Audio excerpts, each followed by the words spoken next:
Boa noite, irmãos, graça e paz. Enquanto louvávamos ao Senhor, subiu ao meu coração que aqui encontram-se aqueles que são os Mefibosetes. Eu fiquei pensando, Mefibosetes adorando ao Senhor.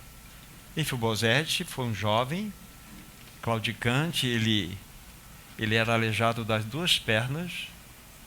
E a grande pergunta é a seguinte: por que Davi chamou Mefibosete para que sempre comesse com ele no palácio? Por que será? Sabe por quê, irmãos? Davi podia contemplar na face de Mefibosete uma outra face de Jonatas. Jonatas, o pai de Mefibosete, que foi um amigo mais chegado que irmão. E Davi amava profundamente a Jonatas. E naquele relacionamento, Mefibosete à mesa do rei, aquela face o remetia para Jonatas. Quando o Pai Celestial olha para este ambiente, ele vê um monte de Mefibosetes. Porém, a nossa face remete para ele a face do teu Filho Jesus Cristo. Que Senhor é esse que nós temos? Que Senhor glorioso é este? Ele olha para cada um de nós, nas mais diversas fragilidades que envolvem a nossa vida. Ele vê o seu Filho Jesus Cristo. Que Senhor é este, Fernando, que nós temos? Maravilhoso. A Ele toda a glória, toda a honra, todo o poder, toda a majestade. Vamos orar, vamos pedir que esse bondoso Deus e Pai, que nos contemplando, vê a face do seu Filho, possa nos socorrer nessa noite. Querido Pai Celestial, no precioso nome do teu Filho Jesus, nós te pedimos, abra a tua palavra para nós uma vez mais nessa noite. Nós queremos ser pastoreados por Ti. Nós desejamos ser disciplinados por Ti. Amado Pai, ocupe o trono do nosso coração. Governa a nossa vontade. Governa os nossos pensamentos. Governa as nossas emoções. Querido Pai, nós fomos criados por Ti. Mais do que isso, nós fomos criados para Ti. Então, querido Pai, nos ganhe totalmente para Ti, pelo Teu poderoso poder. Ganha-nos para Ti. Ajuda-nos essa noite, te pedimos, no precioso nome de Cristo. Amém. Vamos tomar nossas Bíblias, livro de Marcos, capítulo 4. Marcos, capítulo 4. Vamos ler aqui, inicialmente, versículos 5 e 6. Marcos 4, 5 e 6. Outra caiu em solo rochoso, onde a terra era pouca, e logo nasceu, visto não ser profunda a terra. Saindo, porém, o sol a queimou, e porque não tinha raiz, secou-se. Agora, a explicação dessa parábola, versículos 16 e 17. Semelhantemente, são estes os semeados em solo rochoso, os quais, ouvindo a palavra, logo a recebem com alegria, mas eles não têm raiz em si mesmos, sendo antes de pouca duração, em lhes chegando a angústia ou a perseguição por causa da palavra, logo se escandalizam. Até aqui, os textos que nós temos a registrar para os irmãos aqui. Permitam-me falar do encargo, daquilo que está em meu coração. Continua sendo encargo pastoral. O tema de hoje é: quem governa a sua vida? Circunstâncias ou o Senhor? Os irmãos que têm acompanhado já têm percebido que já temos trabalhado dentro desse assunto várias reuniões anteriores. Já trabalhamos aquela temática, né, que tem como direção, por que Deus precisa afligir os seus filhos? Foram 4 mensagens. E já nós discorremos em vários textos sobre essa verdade. No último encontro que nós tivemos, baseados, fundamentados no livro de Jonas, nós trabalhamos a seguinte temática: vendo Deus em todas as circunstâncias. E hoje, com a ajuda desse maravilhoso Senhor, vamos tratar e continuar dentro desse assunto. Quem governa a sua vida? Circunstâncias ou o Senhor? Como disse, é uma palavra pastoral. É para que sejamos todos socorridos, principalmente aqueles irmãos e irmãs que parecem-nos que encontram-se naquelas provações que nos parecem intermináveis. Não tem fim. Não tem fim. E diante dessa pequena fala inicial, o que eu diria para você quando você fala assim, Thomas, a tribulação está tão pesada, está tão difícil, parece que ela não acaba. Qual é a resposta bíblica? O que eu falaria para você? Meu irmão, minha irmã, Deus está caprichando em você. Deus está caprichando em você. Porque quando Ele coloca um metal para ser depurado lá no cadinho, com as chamas que são lançadas sobre aquele cadinho, é necessário que aquele material vil do bom seja retirado. E a chama tem que ter uma qualidade de potência, uma chama tem que ser claramente preparada para aquele fim, para que ela não possa corromper o próprio produto, bem como ela não possa deixar restos de impureza no produto bom. Então o Senhor sabe o tempo de provação que nós devemos passar. Então quando ela entra num processo de um pouco mais de demora, é porque Deus está caprichando. Caio não tem jeito. Deus vem com um maçarico na sua vida e Ele não vai largar você enquanto Ele não ver Cristo. É assim que a prata é depurada. Como o ourives pode saber que o ponto da prata chegou àquele ponto ideal para que ele pare de lançar a chama. É quando ele consegue ver a própria face naquela prata que está sendo ali tomada pelo fogo. Aí ele para. Então, quando Cristo vê a face dele em você, ele desliga o maçarico. Então, estamos em tribulação? Esta é a ideia, meus irmãos. Este é o caminho do Senhor para todos nós. Agora, uma coisa que eu queria introdutoriamente falar para vocês ainda, o fato de nós termos ouvido mensagens, todos os tipos de mensagens, inclusive estas que eu acabei de apresentar para vocês, não significa que nós a temos como experiência. Temos ouvido muitas mensagens com muitos tópicos, muitos temas, mas o fato de você e eu termos ouvido não significa que aquela mensagem já faz parte da minha vida. Mas ela foi trazida ao nosso coração. Nós precisamos, para que essas mensagens se tornem vida em nossos corações, ser testados pelo Senhor. Nós precisamos ser provados pelo Senhor.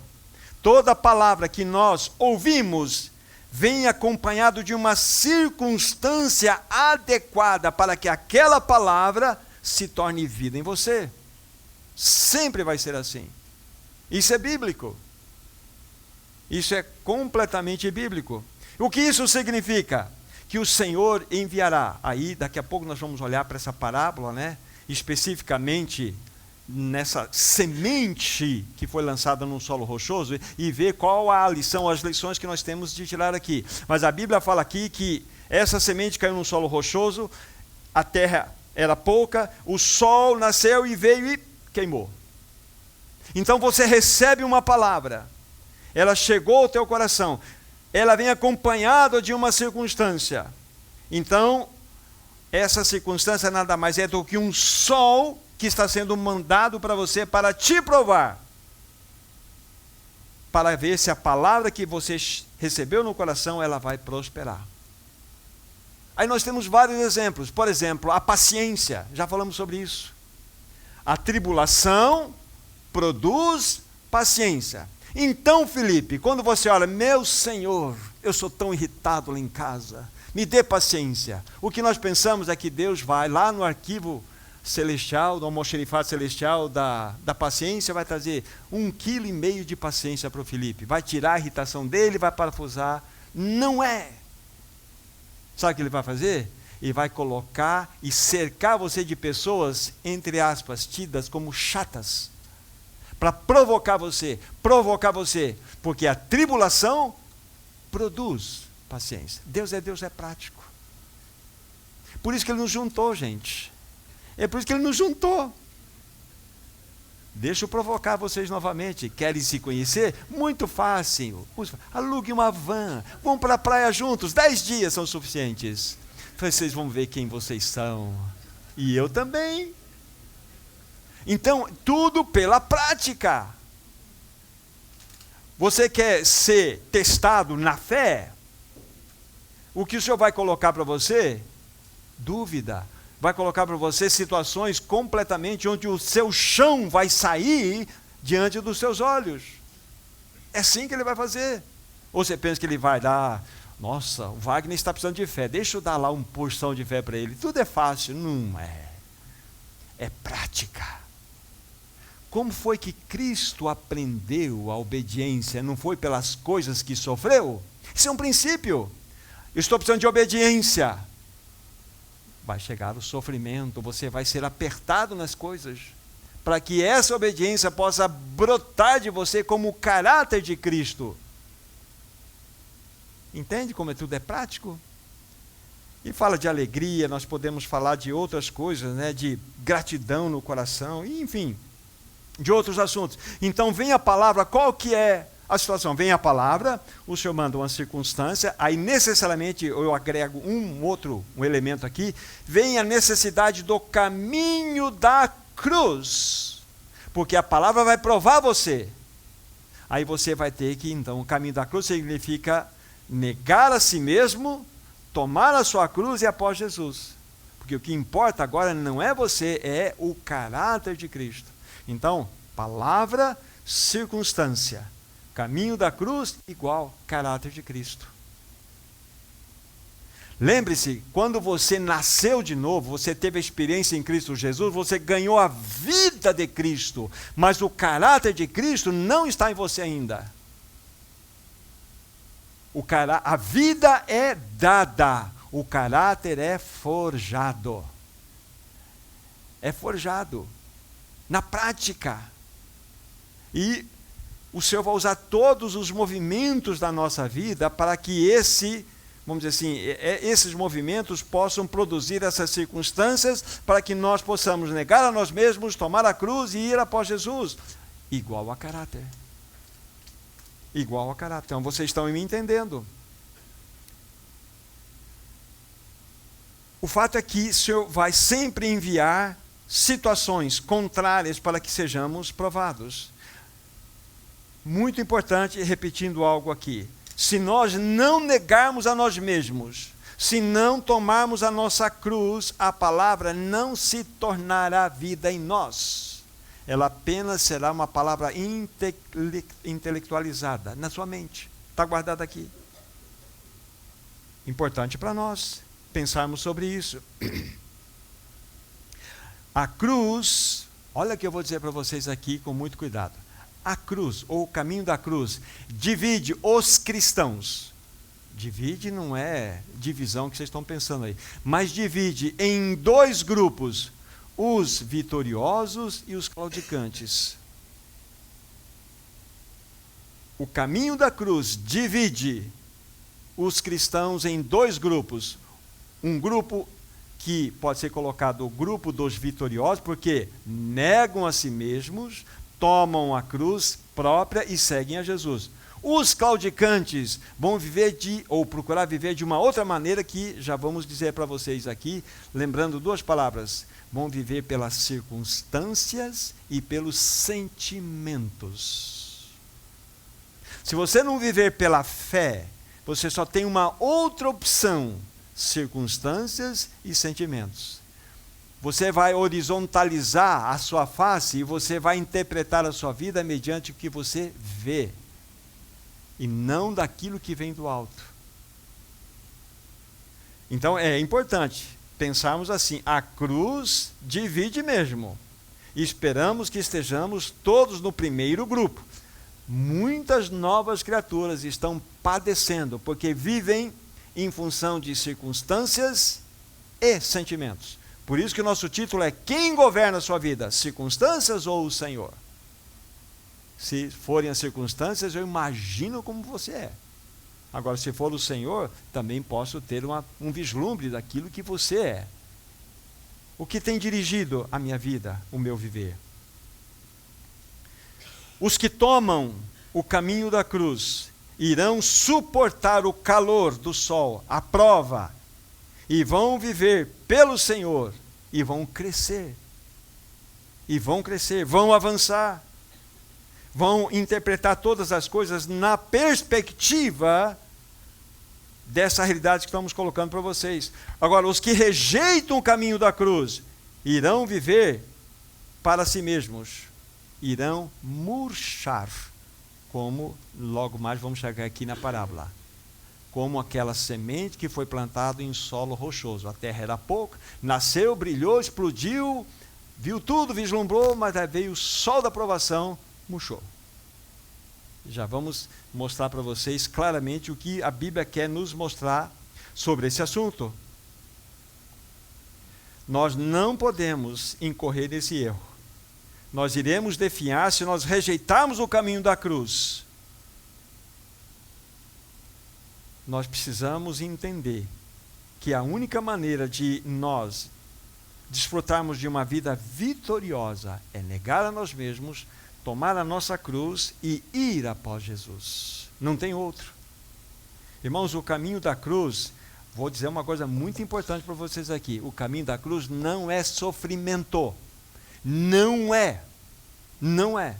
Ai, a minha cruz. Você não conhece a minha lá em casa. Você não conhece o meu velhinho. Você não sabe. É a minha cruz. Não é cruz coisa nenhuma. Não é cruz. Cruz é morte. Sofrimento é sentimentos. Exatamente o que estamos falando. Quando você fala, eu neguei a mim mesmo, tomei a minha cruz, significa que você está morto em Cristo. E aquelas situações não podem abalar, porque você está experimentando uma realidade espiritual. Então, o caminho da cruz não nos leva para sofrimento, e sim para a morte. É importante que nós entendamos este assunto. Muito importante. Isso tudo fala da nossa idade espiritual, irmãos e irmãs. Fala da nossa idade espiritual. Cristo, eu pergunto para mim mesmo, Cristo tem crescido em mim? Será que Ele tem ganho espaço no meu coração? Será que Cristo tem crescido no meu coração? Tem ganho espaço? O que é crescimento espiritual? Ter a cabeça inchada com muitas informações bíblicas que sejam corretas? Não é crescimento espiritual. Crescimento espiritual está relacionado com a quantidade de Cristo está sendo formado em mim. Mais de Cristo, menos de mim. Isso é crescimento espiritual. Eu preciso ver em meus irmãos mais de Cristo. E os irmãos precisam ver em mim mais de Cristo. Isso é crescimento espiritual. Muito importante. Mede sim a nossa idade espiritual. Se eu estou andando circunstancialmente, é lógico que eu vou mostrar a minha meninice dentro da minha jornada cristã. Por que será, queridos irmãos, que nós não estamos crescendo espiritualmente na medida que o Senhor deseja? Um grande mal é nós nos revoltarmos contra as provações que o Senhor manda até nós. Esse é um grande mal.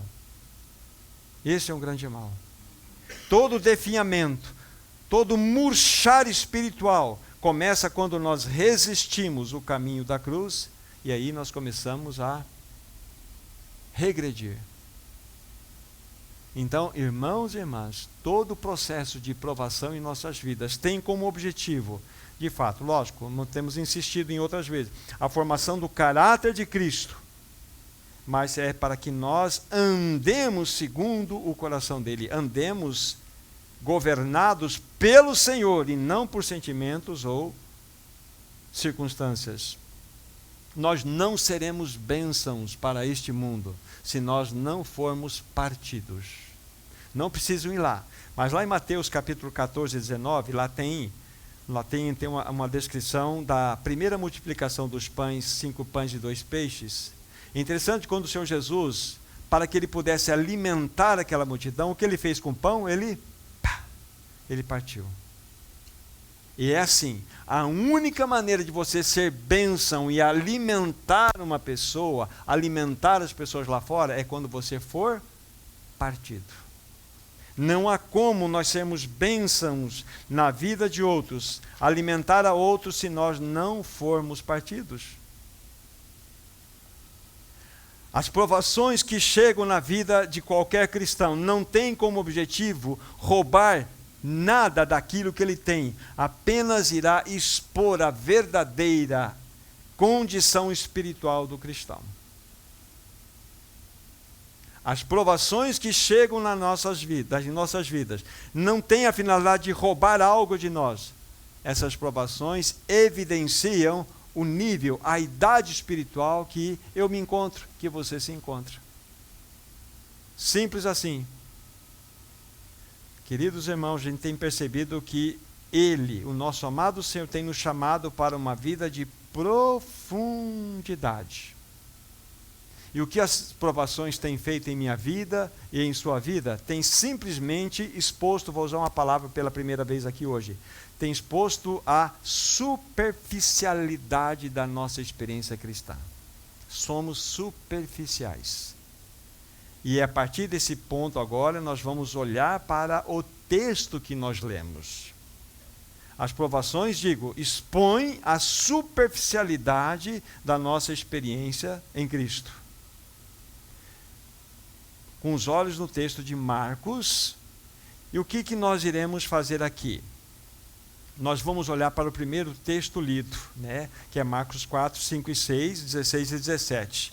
Já fizemos a leitura para vocês. Mas é necessário que eu faça uma pequena e rápida explanação para vocês a respeito de toda a parábola do semeador.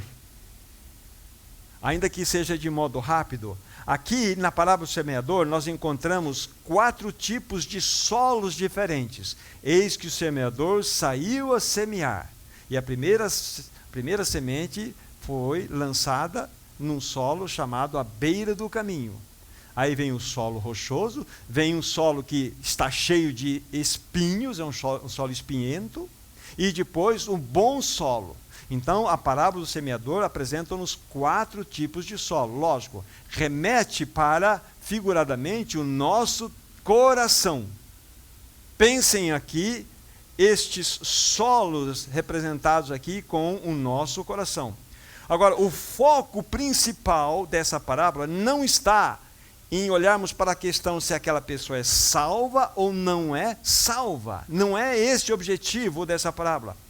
É tratar da condição dos homens e mulheres, irmãos e irmãs que recebem ou rejeitam a palavra de Deus. Chega a palavra de Deus no coração de vocês, de que maneira vocês vão reagir diante dessa palavra? Vocês vão recebê-la ou vão rejeitá-la?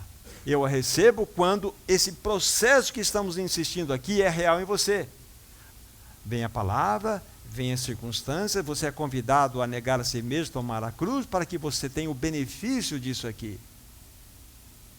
Agora, se eu rejeito, é porque eu vou analisar essas situações pelas circunstâncias ou pelos meus sentimentos. Então é importante que vocês entendam que a parábola do semeador não tem como finalidade principal, e nem é esse o objetivo, de falarmos de pessoas salvas ou não salvas, mas trata-se da condição daqueles que recebem ou rejeitam a palavra de Deus que foi semeada no seu coração. Como que cada um reage ao receber a palavra anunciada? Como o seu coração pode ser comparado? Aí tem os 4 tipos de solos. À beira do caminho, aquele chão pisado, duro. A Bíblia fala que as aves do céu vêm e logo pega aquela sementinha e ela não vai produzir. E os demais solos com as suas aqui explicações. Então a palavra de Deus muitas vezes chega ao seu coração, chega ao meu coração, às vezes encontra um solo que é caracterizado pela beira do caminho, como nova criatura. Porque aquela palavra não está fazendo o efeito que ela precisava fazer.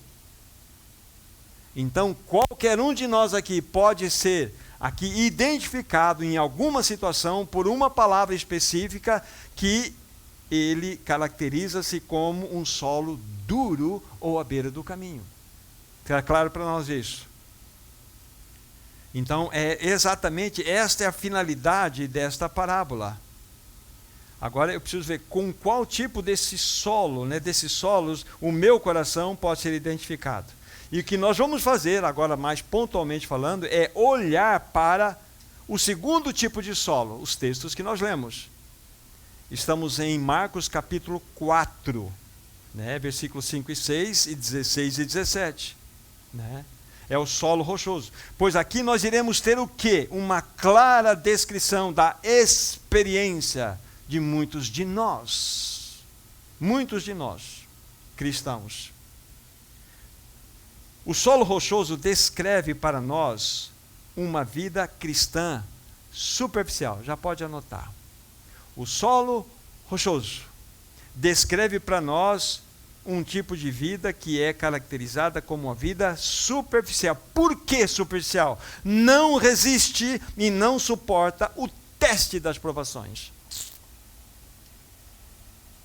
Então, a finalidade da análise deste solo aqui é verificarmos que quando nós temos esse tipo de solo ou de reação em nossos corações, estará mostrando que a nossa vida ela é superficial, ela não suporta as provas. Esse tipo de vida tem um bom começo, mas depois falha na sequência. Explode no começo e depois falha no avanço. Nasceu rápido demais. A semente plantada realmente é genuína, porque ela germinou. Uma semente, para que ela possa germinar, ela precisa passar pela morte. Aquela semente morreu, então ela germinou, produziu vida ali, não foi? Então, o fato não é a vida está ali, o fato é a sequência dessa vida. Houve o quê?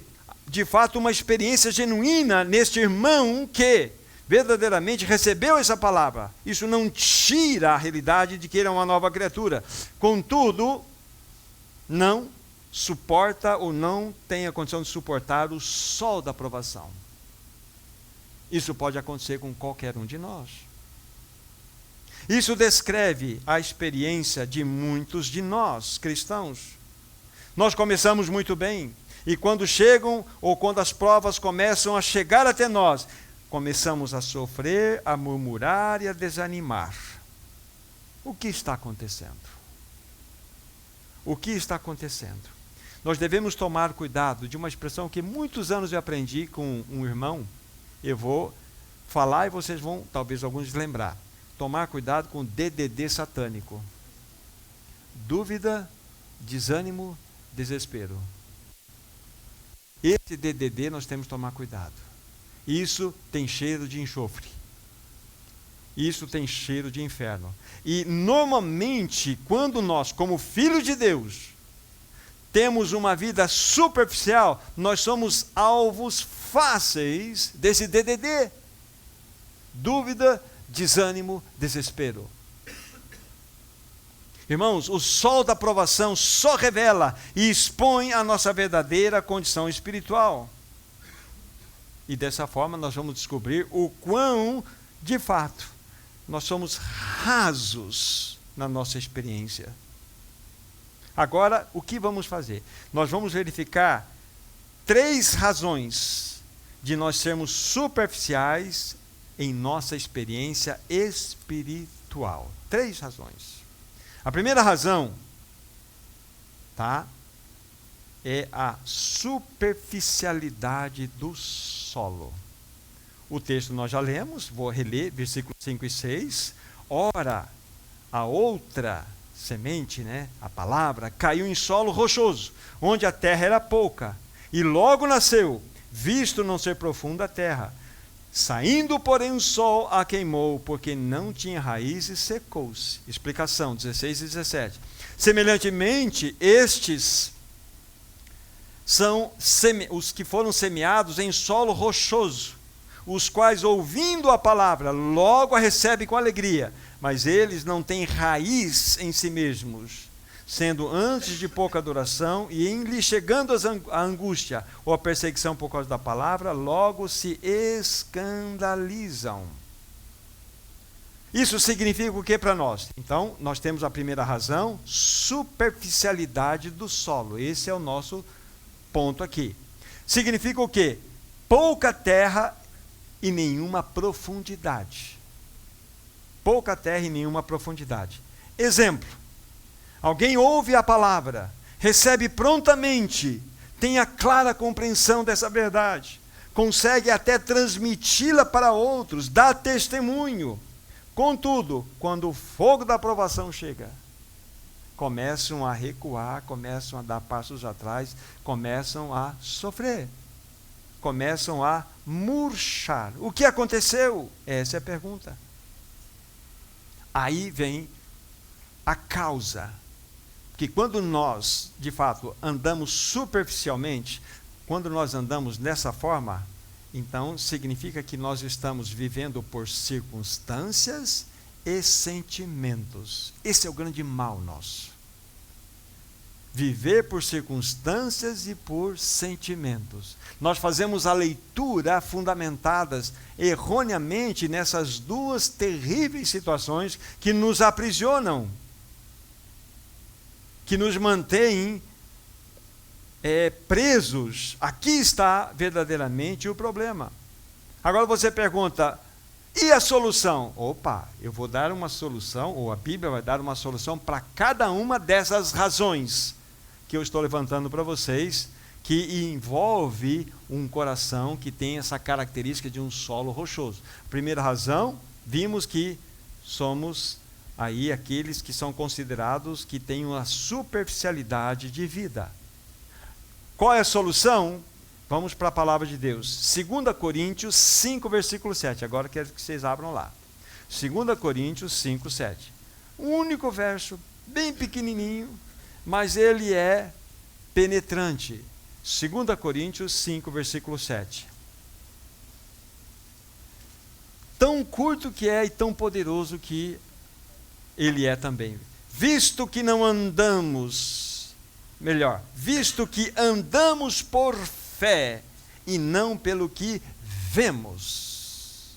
Aqui está.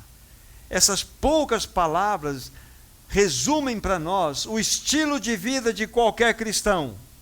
Visto que andamos por fé e não pelo que vemos ou mesmo sentimos. Então vocês perceberam que o contraponto de andarmos por circunstâncias ou sentimentos é vivermos por fé. Não há outra possibilidade do cristão, da igreja, andar, peregrinar nesse mundo, que não seja esta possibilidade. Andar por fé. Por fé. Deixe-me dar um exemplo para vocês, já conhecido da maioria de vocês, não tem outro melhor e vamos contentar com esse aqui por enquanto. As palmeiras lá da região desértica da Arábia, elas sempre mantêm em todo ano as suas folhas verdes. Mas qual o segredo? Estão no deserto. O segredo está na raiz. As raízes das palmeiras lá desse deserto da região da Arábia, elas penetram o solo entre 3 a 5 quilômetros de profundidade, em busca de água. Em busca de água. Esta é a razão porque elas sempre têm as suas folhagens sempre verdes, em qualquer período do ano. Agora vamos pensar aqui, vamos entabular alguma coisa, um encontro de duas palmeiras. Uma que anda pela fé e a outra que anda pelas circunstâncias. Palmeira, você viu como está Tá calor hoje? Tá calor, tá calor. Não vai dar, olha, não vai dar não dessa vez, esse ano o calor tá forte. Olha, já penetrei 10 metros raiz aqui, nada, só areia, areia, areia, areia. Não é assim? E o outro fala assim, opa, não. Nós muitas vezes podemos ter essa situação. A questão importante é que nós vamos vamos dizer assim, nessa direção, buscando caminhos para que nossas raízes se aprofundem. Porque lembre-se, um dos males desse solo rochoso, a terra era pouca. Havia pedra embaixo aqui. Então essa terra pouca germinou, teve vida, só que não suporta o sol da aprovação. E aplicado para a nossa experiência, significa o quê? Significa que quando nós não suportamos o sol da aprovação que vem sobre nós, nós estamos andando por circunstâncias ou por sentimentos. E nesse exemplo, que para mim ele é extremamente rico, mostra-nos que é verdade, como palmeiras que estamos no deserto, nós temos palmeiras e palmeiras. Nós temos aquela divisão que a cruz faz entre o grupo dos cristãos vitoriosos e os que estão claudicantes. Não vai dar, vai ser difícil, não é possível. Gente, há quanto tempo, quantos meses, estou mais de ano, não passa essa prova. E nós ficamos, então, buscando esse tipo de conversa que não nos ajuda em nada. Mas o fato é que nós devemos ser aqueles que fazem parte desse primeiro grupo, que andam pela fé. Tomem a sua cruz, e andam após o Senhor Jesus. Nós precisamos, queridos irmãos, ir além das circunstâncias. Por isso que quando assim fazemos, nós iremos manter a nossa folhagem de testemunho sempre verde em todo o período do ano. Nós não vamos como testemunhos de uma montanha russa, Hoje eu estou legal, amanhã é assim. Nós precisamos ter um equilíbrio dado pelo Senhor. Então, a primeira razão, de fato, que nós vemos aqui, o que aconteceu para que aquela planta murchasse, é a superficialidade do solo. Então, nós precisamos entender que superficialidade do solo fala-nos de um coração que vive por sentimentos e circunstâncias, e o contraponto, como que nós temos a solução disso, é andamos por fé e não por aquilo que vemos. Esse é o nosso estilo de vida. Esse é o nosso estilo de vida. Apenas mais um texto sobre esse assunto. Filipenses capítulo 2. Filipenses capítulo 2. Eu falei Filipenses, mas é Colossenses, perdão. Colossenses capítulo 2, versículos 6 e 7. Veja que texto claro para nós. Ora, Colossenses 2, 6 e 7. Ora, como recebestes a Cristo o Senhor, assim andai nele radicados e edificados, e confirmados na fé, tal como fostes instruídos, crescendo em ações de graças. Simples. Como que eu recebi a Cristo? Pela fé. Como devo viver nele? Pela fé. Não são circunstâncias e nem emoções que podem aí governar a nossa vida. Não pode. Simplesmente andamos por fé. Por fé. Aqui está o segredo, irmão e irmã. Fé. Fé. Então, a primeira razão foi dita para vocês aqui, superficialidade de solo. Qual é a solução?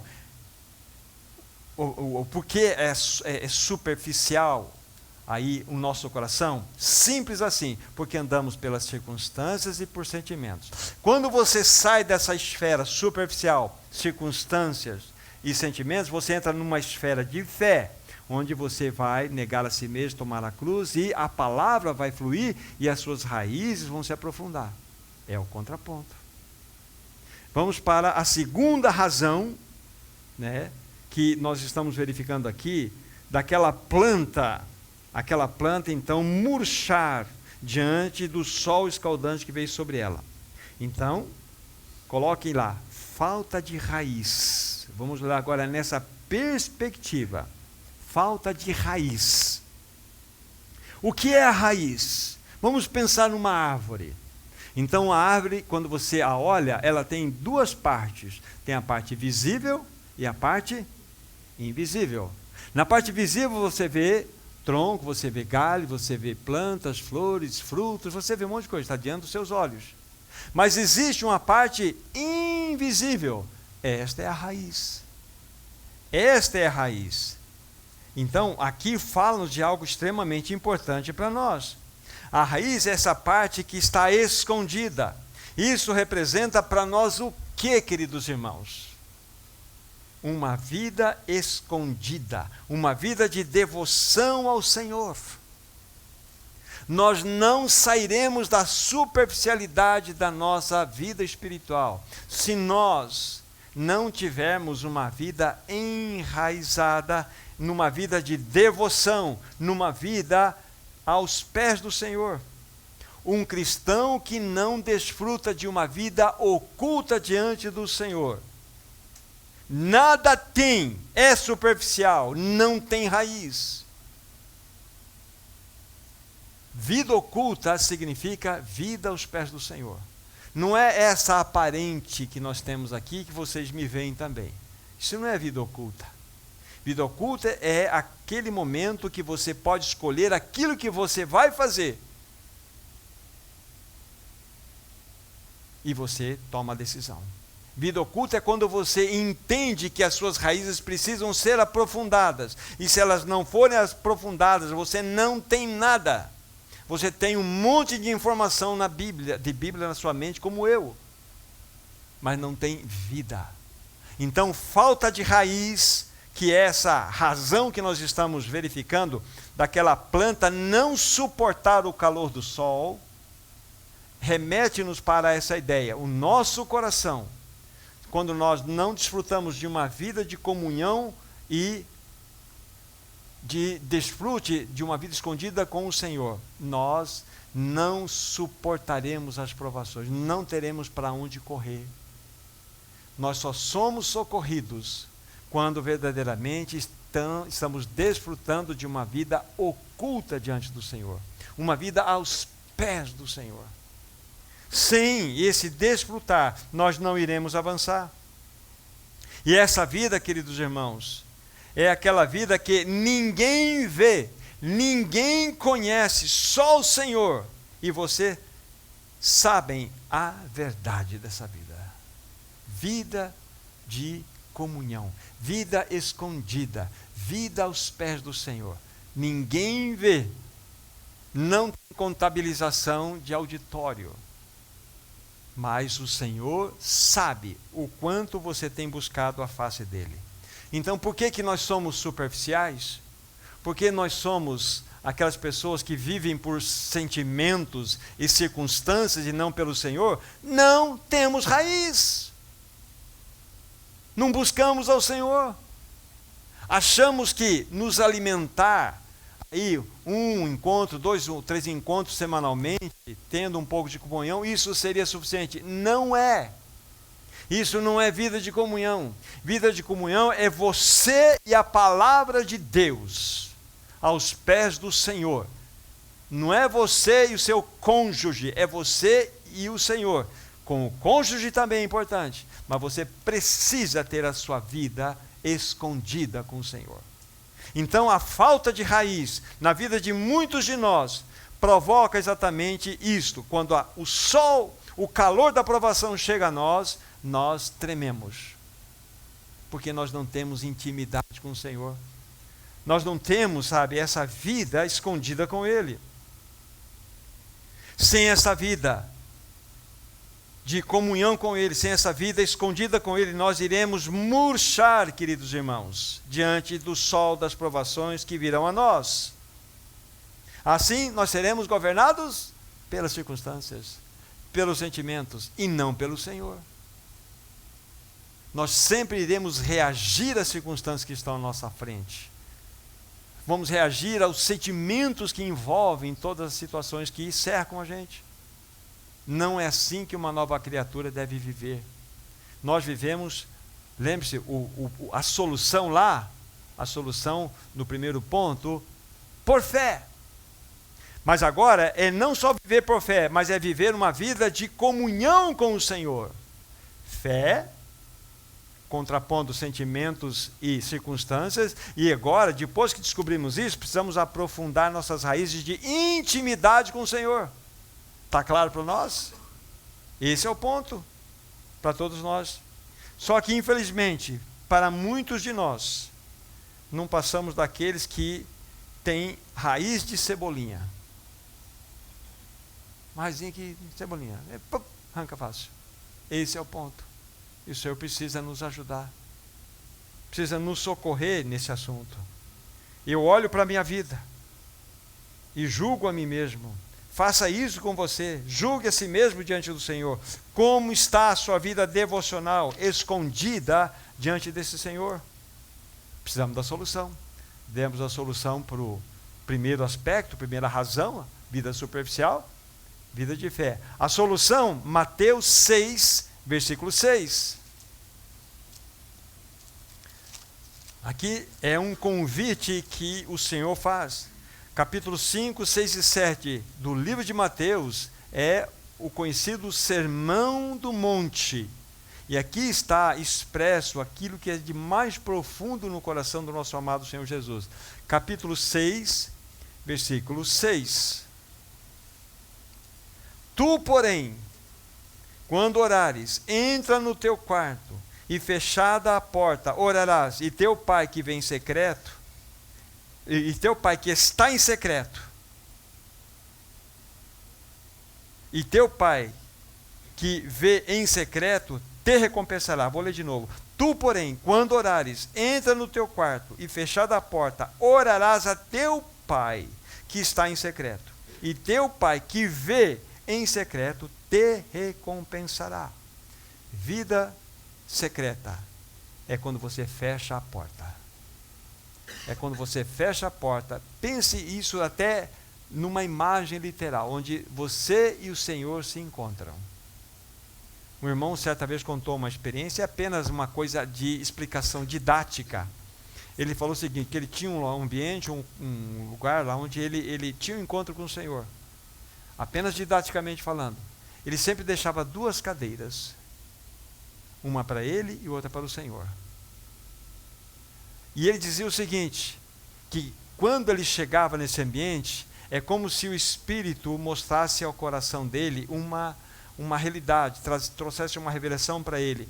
É como se o Senhor que estava ali falasse o seguinte, eu já estava te aguardando. Eu já estava aqui te aguardando. Isso é vida de intimidade. Isso é vida do fechar a porta após nós.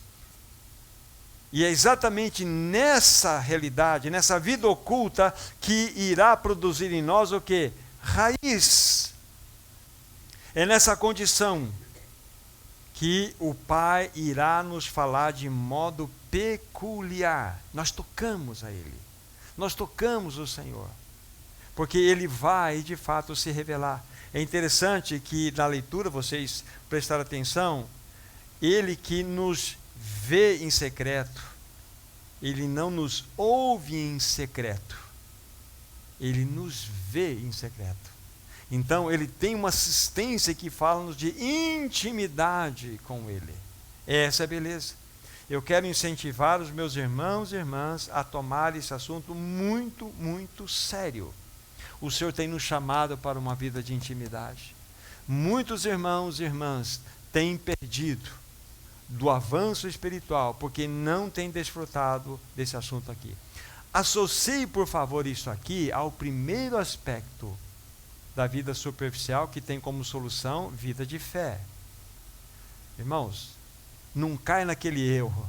Senhor, se a tua graça me levantar às 6 horas da manhã, eu vou orar a ti. Esquece, a tua carne vai gritar contra.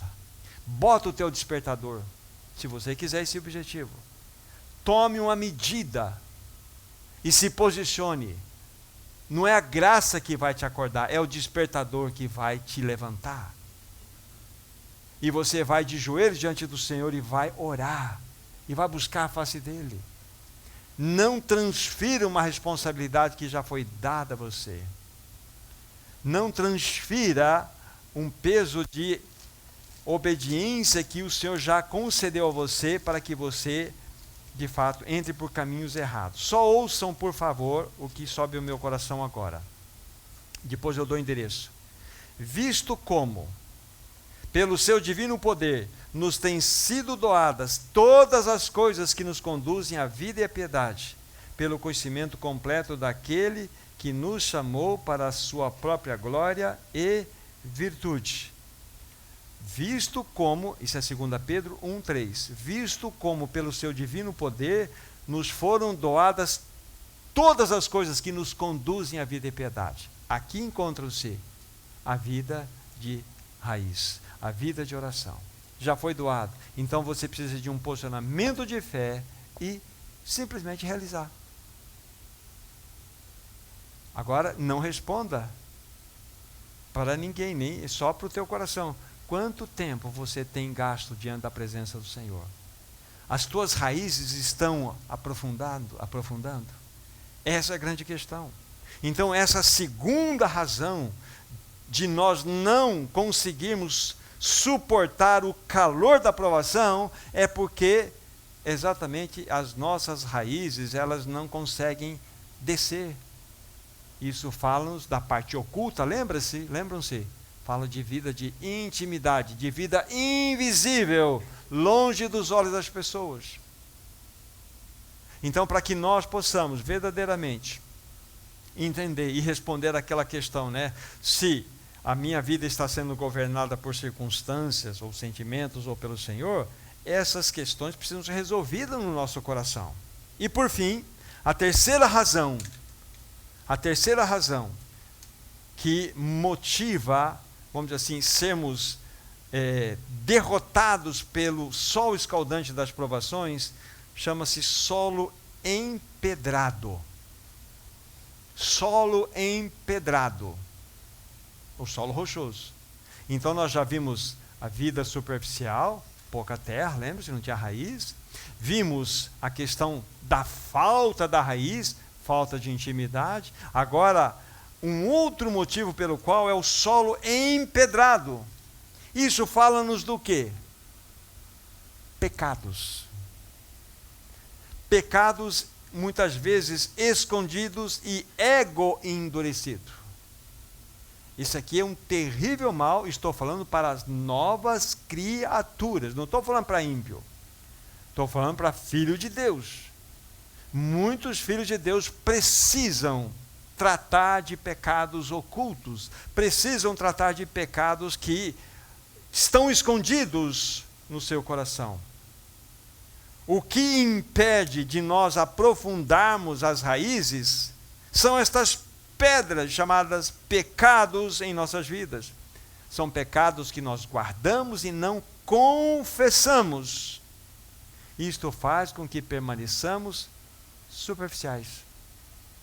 Muitas novas criaturas não avançam, não crescem, porque não tratam dos seus pecados.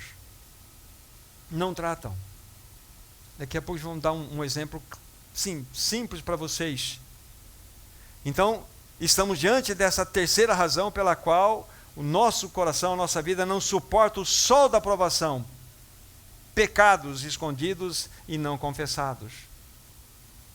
Aí nós nos tornamos, ouçam novamente, por favor, não tem uma nova, vai ser essa aqui ainda. Cristãos patos. O pato anda mais ou menos, nada mais ou menos e voa mais ou menos. Cristãos mais ou menos.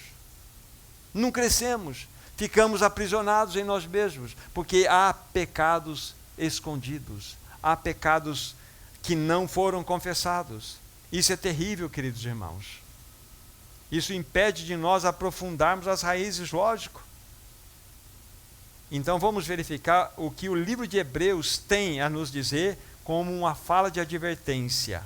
Hebreus capítulo 3. Hebreus capítulo 3. Versículo 8. Hebreus 3, 8. Olha só o que diz a palavra de Deus. Não endureçais o vosso coração, como foi na provocação, no dia da tentação do deserto. Não endureçais o vosso coração, como foi na provocação no dia do deserto. Versículo 15 também. Enquanto se diz, hoje, se ouvirdes a sua voz, não endureçais o vosso coração, como foi na provocação. Esse endurecimento é exatamente a realidade que mostra um coração que está empedrado, está duro. Irmãos, isto é muito sério, não podemos brincar com o pecado. O pecado é maligno, ele é destrutivo. Destrutivo. Então lá vai mais uma para vocês relembrarem como que os esquimós caçam lobos. Uau! Como que eles caçam lobos? Há uma armadilha. Eles estão lá nas geleiras, lá nos polos norte da vida. Então eles moram em iglus. Então como eles podem caçar os lobos? Então eles pegam perto do seu iglu, onde eles estão na moradia, eles fazem uma pequena montanhazinha de gelo, depois fazem um furo, embebeda aquela montanhazinha de gelo que eles fazem ali, com muito sangue ali, só que no meio eles colocam uma faca com o cabo embaixo e a lâmina para cima, aí ele coloca o gelo e coloca mais sangue em volta. O sangue, para o lobo, que tem um faro enorme, vai gerar atração. O lobo vai até aquela montanha. Ele começa a lamber o gelo, não é? E tem sangue, ele começa a lamber, até chegar na faca. Aí ele vai sentir um sabor de um sangue quente, que é o dele. E ele vai lamber mais avidamente. Aí ele vai morrer pelo seu próprio prazer. Ele morre pelo seu próprio prazer. É assim que os esquimós caçam lobos. É assim. Muitas pessoas morrem por causa do prazer. E o Senhor quer nos livrar dessa situação. O problema, queridos irmãos, diante da palavra de Deus, não são os nossos pecados, porque para pecado tem perdão. Nós cantamos aqui, não há pecado ou culpa maior que o seu amor. Não há nada que façamos que não possa perdoar. Não existe um único pecado nesse universo, salvo aquele que o Senhor Jesus deixou registrado, que é o pecado contra o Espírito. Não é o nosso assunto aqui, mas muitas pessoas têm dificuldades em entender. Já conversei com alguns irmãos e irmãs sobre isso. Será que eu pequei contra o Espírito? Quando você vai olhar, estou fazendo um parênteses aqui, quando você vai olhar o contexto em que foi escrito isto, para que você possa de fato preencher todos os indicativos para que você tenha pecado contra o Espírito, você precisa passar por tudo aquilo que Jesus mostrou lá. E na Bíblia também não tem registrado claramente se aquelas pessoas a quem Jesus advertiu, de fato, eles pecaram contra o Espírito. Jesus disse, se alguém pecar contra o Filho do Homem, terá perdão. Mas aquele que pecar contra o Espírito não terá perdão, nem agora e nem na era vindoura. Então nem há uma afirmação ali. Mas ali tem toda uma característica específica. Então, por isso que eu digo com segurança, não há pecado ou culpa que não possa ser perdoado. Não importa o pecado. A questão tem para nós aí o sangue de Cristo. O sangue de Cristo foi derramado e Ele nos perdoa de todos os pecados. Então o problema não é pecado, meu irmão, minha irmã. Pecado é confissão. Senhor, eu pequei contra ti. Simples assim. Eu pequei contra ti. Mas o pecado é extremamente sério. Não brinque com aquilo que é destrutivo. Agora nós precisamos então dar solução. A solução. como temos dado as outras, como que podemos solucionar essa questão de um solo empedrado. Provérbios 28, versículo 13. Provérbios 28, 13. Aqui nós temos assim, olha, o que encobre as suas transgressões jamais prosperará, mas o que as confessa e deixa alcançará misericórdia. Olha que bênção. Olha que bênção temos diante dos nossos olhos. Que maravilhosa palavra é esta. Só que se eu encobrir as minhas transgressões, eu jamais irei prosperar, avançar. Mas se eu as confessar e abandonar, deixar, eu vou alcançar misericórdia. Aqui está. Aqui está. Agora, aquele exemplo prático que eu disse para vocês, 2 Coríntios, capítulo 2, estamos indo para, logo mais, a nossa conclusão. 2 Coríntios, capítulo 2, 2 Coríntios 2, aqui nós vamos ler 2 versículos, 10 e 11. Antes de eu ler esses 2 versículos, Paulo está tratando aqui a respeito daquele assunto que ele pontuou no primeiro livro de Coríntios, capítulo 5, um assunto de imoralidade que aconteceu lá. E depois daquela situação toda, então Paulo está falando como que aqueles irmãos deveriam então receber aquele que pecou e se arrependeu. Então, 2 Coríntios 2, versículos 10 e 11. A quem perdoais alguma coisa, também eu perdoo.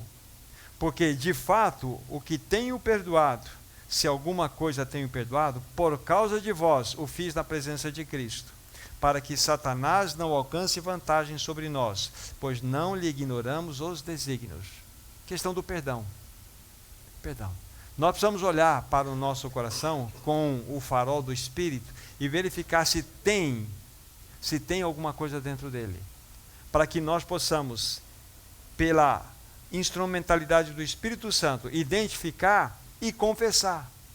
Porque se eu não confessar, a Bíblia fala aqui que Satanás ganhará vantagem sobre nós. É muito sério. Nossos corações não podem aí ser hotel, ser república, sabe, daquelas pessoas que fizeram mal para nós. Porque se estão aí é porque nós estamos guardando. Perdoa. Perdoa. Perdoa. Abra a gaiolinha do seu coração, deixa esse urubu voar, que só está te fazendo mal. A falta de perdão. Perdoa. Nós precisamos ser aqueles que colocam a cabeça no travesseiro e dormem, porque nós somos perfeitamente livres diante do Senhor. Então esse é o exemplo prático que nós temos na palavra de Deus. Então a solução é nós não encobrirmos, mas confessarmos e abandonarmos. Aqui está. Irmãos, como nós precisamos colocar a nossa boca no pó. Confessarmos nossos pecados diante do Senhor. Colocar diante dele tudo aquilo que está no nosso coração, para que de fato esse coração empedrado por causa do pecado seja realmente esmiuçado. E aí o que vai acontecer? As nossas raízes irão se aprofundar. Se aprofundar. Então nós temos essas 3 razões para entendermos esse tipo de solo rochoso que muitas vezes é a história do meu coração, do seu coração. Superficialidade, vivo por sentimentos e circunstâncias. Segundo, a solução a fé. O segundo, a questão da falta de raízes. E isso fala-nos do quê? Fala de uma vida de intimidade, oculta com o Senhor. Já falamos isso. E o terceiro, nós entendemos que o solo empedrado trata aí da questão dos pecados que estão guardados nos nossos corações. Então, qual é a solução? É não encobri-los, confessá-los e deixá-los. Então, nós temos o caminho. Aí o que acontece? O nosso solo transformar-se-á naquele solo que agrada o coração do Senhor. É onde a semente irá cair, irá produzir 30, a 60 e a 100 por 1. Como diz lá a parábola do semeador no seu final. Então aqui está diante de nós, queridos irmãos, para que nós possamos então responder a pergunta do título do nosso encargo, né? Quem governa na minha vida? Circunstâncias ou o Senhor? Se de fato nós passarmos por esse teste aqui, podemos dizer, o Senhor governa a minha vida. Não são as circunstâncias, não são os sentimentos, não é a falta minha de intimidade com o Senhor, não são os pecados que me aprisionam nessa realidade ruim da minha experiência, mas é o Senhor que governa todo o meu ser. Então que o Senhor nos ajude, queridos irmãos, o Senhor nos ajude. Vamos orar, vamos pedir que verdadeiramente Ele seja honrado e glorificado na vida de cada um de nós. Sim, amado Senhor, nós queremos o Teu governo. Livra-nos de uma vida superficial. Livra-nos de ser estes que são comparados a esse solo rochoso. Nós queremos ter uma vida que nossas raízes se aprofundem, uma vida de intimidade contigo. Queremos viver pela fé. Nós queremos, Senhor, também não acalentar nenhum tipo de pecado em nossos corações. Nos dê aquela coragem para confessar e abandonar os pecados. Nos ajuda, Senhor. Nós queremos produzir frutos para a Tua própria glória. Que sejam frutos que se expressem em 30, a 60 e a 100 por um. Tudo te pedimos para a glória do Teu próprio nome. Por Cristo Jesus. Amém. Amém, queridos irmãos. Vão governados pelo Senhor. Amém.